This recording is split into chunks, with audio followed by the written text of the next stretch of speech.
വിളിക്കാഞ്ഞത്? ഞാൻ അപ്പോൾ തന്നെ വരില്ലായിരുന്നോ? ഇതിപ്പോൾ അച്ഛൻ കുറച്ച് മുമ്പ് വിളിച്ചപ്പോഴാണ് കാര്യം ഞാൻ അറിയുന്നത്.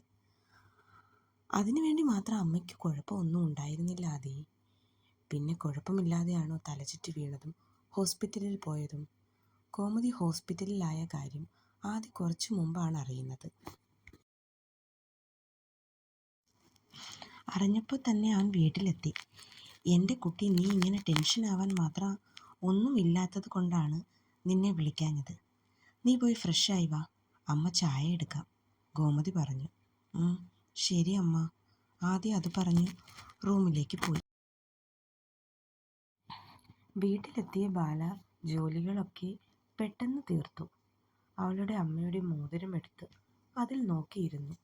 വേറെ വഴിയില്ല, അതുകൊണ്ട് ഈ മോതിരം വിൽക്കാം. അമ്മയുടെ ഓർമ്മ എന്ന് പറയാൻ തൻ്റെ കയ്യിൽ ഇതേ ഉള്ളൂ. ഇതുകൂടി കൊടുത്താൽ. ഒരു നിമിഷം പല പല ചിന്തകളായിരുന്നു അവൾക്ക്.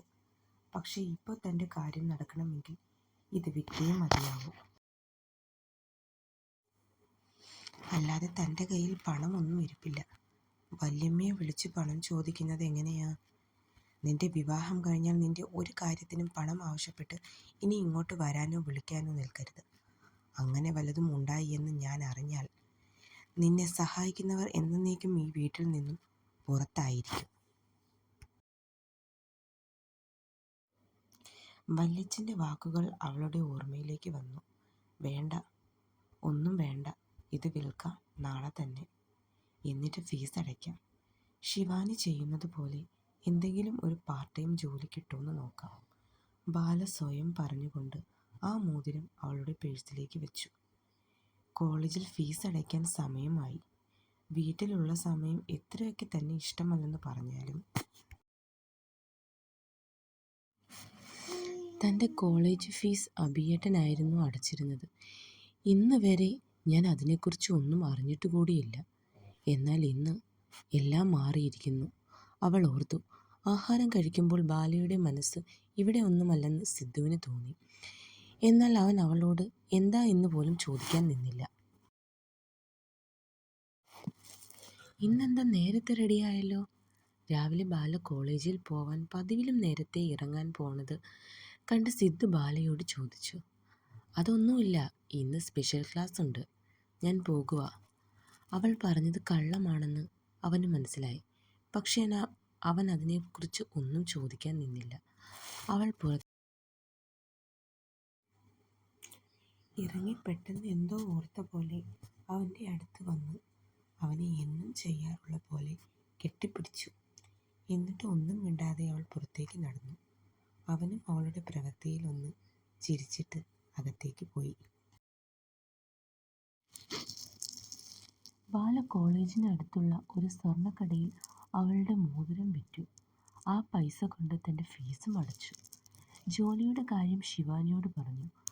വൈകുന്നേരം അവൾ സൂപ്പർ മാർക്കറ്റിൽ പോകുമ്പോൾ ബാലയും കൂടി പോയി. അവിടുത്തെ ഓണറെ കണ്ടു.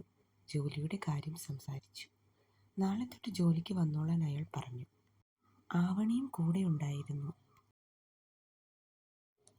മൂന്നാൾക്കും സന്തോഷമായി ജോലി കിട്ടിയതിൽ. അങ്ങനെ ബസ് സ്റ്റാൻഡിൽ ഇറങ്ങി സിപ്പപ്പും മേടിച്ച് കുടിച്ച് കളിയും തമാശയുമായി 3 പേരും നടന്നു. ചെറിയ ചാറ്റൽ മഴ പെയ്യുന്നുണ്ട്. സിദ്ധു, ശ്രീബാലയും ഫ്രണ്ട്സും അല്ലേ ആ പോണത്? അതെ. 3 പേരുടെ പോക്ക് കണ്ടില്ലേ? ഈ മഴയത്ത് പെട്ടെന്ന് നടന്ന് വീട്ടിൽ ചെല്ലാനുള്ളതിന് ഇങ്ങനെ പോയാൽ ഇവർ എപ്പോൾ എത്തും? നീ വണ്ടിയെടുക്ക സിദ്ധു, ജിത്തു പറഞ്ഞു. വർക്ക്ഷോപ്പിൽ കൊണ്ടുവന്ന ഒരു കാർ ടെസ്റ്റ് ഡ്രൈവ് ചെയ്യാൻ വേണ്ടി ഇറങ്ങിയതാണ് ജിത്തുവും സിദ്ധുവും. സിദ്ധു വണ്ടി ബാലയുടെ അടുത്ത് കൊണ്ട് നിർത്തി. എന്താ ജിത്തു ഏട്ടാ? ബാല ചോദിച്ചു. വാ, നിങ്ങളെ വീട്ടിൽ കൊണ്ടാക്കാം. വേണ്ട ജിത്തു ഏട്ടാ, ഞങ്ങൾ നടന്നോളാം. ഈ മഴയത്തോ? വരാനല്ലേ പറഞ്ഞത്? ശരിയാ, നല്ല മഴ വരാൻ ചാൻസ് ഉണ്ട്. നമുക്കിതിൽ പോവാം. ആവണി അതും പറഞ്ഞ് കാറിൽ ചാടി കയറി. ഒപ്പം ശിവാനിയും. പിന്നെ അവർ രണ്ടാളും കയറിയ കൊണ്ട് ബാലയും കയറി. വണ്ടിയിൽ കയറിയ മുതൽ ബാല ഒഴികെ 4 ആൾ നല്ല സംസാരത്തിലാണ്. സിദ്ധു അവരോട് സംസാരിക്കുന്നത് അവൾ നോക്കിയിരുന്നു. ചിരിക്കുമ്പോൾ അവന് വല്ലാത്തൊരു ഭംഗി അവൾക്ക് തോന്നി. "ഇടി ബാലേ, ഇങ്ങനെ ചോര ഊറ്റാതെ സിദ്ധുവേട്ടൻ്റെ?" ആവണി ചോദിച്ചതിന് ബാല ഒന്ന് പല്ല് ഞെരിച്ചു. പിന്നെ ആവണി ഒന്നും മിണ്ടിയില്ല. അവരെ രണ്ടു പേരെയും വീട്ടിലാക്കി ഇറങ്ങാൻ നേരം സിദ്ധുവിൻ്റെ ഫോൺ നമ്പർ ആവണി മേടിച്ചിരുന്നു. പിന്നീട് ബാലയെയും വീട്ടിലാക്കിയ ശേഷം അവർ വർക്ക്ഷോപ്പിലേക്ക് പോയി. നൈറ്റ് സിദ്ധു വീട്ടിൽ വന്നു. ബാല കാണുന്നതിന് മുമ്പ് അവൻ കൊണ്ടുവന്ന ഒരു കൊച്ചു ബോക്സ് അലമാരയിൽ വെച്ചു. ബാല കിടക്കാൻ റൂമിൽ വന്നപ്പോൾ ഒരു കവർ അവൾക്ക് നേരെ നീട്ടി. "എന്താ ഇത്?" "അത് നീ തന്നെ നോക്കിക്കോ, നിനക്കുള്ളതാ." അവൾ പെട്ടെന്നത് തുറന്നു നോക്കി. ഒരു ഫോണായിരുന്നു അത്. അതിൽ എൻ്റെ നമ്പർ സേവ് ചെയ്തിട്ടുണ്ട്. അവൻ അതും പറഞ്ഞ് പോയി കിടന്നു. അവൾക്ക് സന്തോഷം തോന്നി.